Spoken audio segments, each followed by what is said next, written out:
बालेन सरकारको निर्णय जेनजी आन्दोलनका घाइते तथा शहीद परिवारलाई 50 लाखसम्मको ऋण एकदम सहुलियतमा दिने सहायता गर्ने भनेर हैन।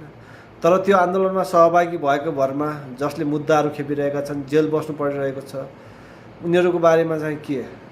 यदि देशमा हुने कुनै पनि आन्दोलन, त्यो चाहे राज्य व्यवस्था परिवर्तनको लागि होस्, चाहे त्यो नेतृत्व परिवर्तनका लागि होस्, चाहे हक अधिकारका लागि, जति पनि राष्ट्रिय स्तरमा आन्दोलनहरू भए, जनआन्दोलन, 62-63 को आन्दोलन, त्योभन्दा पुराना आन्दोलन र पछिका मधेस आन्दोलन, थरवर्डका आन्दोलनहरू, विभिन्न आन्दोलनहरू भए, ती आन्दोलनमा सहभागी भएकै भरमा एउटा नागरिक जेल बस्नुपर्छ, मुद्दा खेप्नुपर्छ भने सबभन्दा पहिला त प्रचण्ड बाबुरामजीहरूलाई कारबाही हुनुपर्ने होइन र?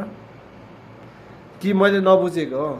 हजुरहरूको बुझाइ जस्ताको तस्तै कमेन्ट गर्नु होला, लाइक गर्नु, सेयर गर्नु अनि सब्सक्राइब गर्न चाहिँ नबिर्सिनु होला। धन्यवाद।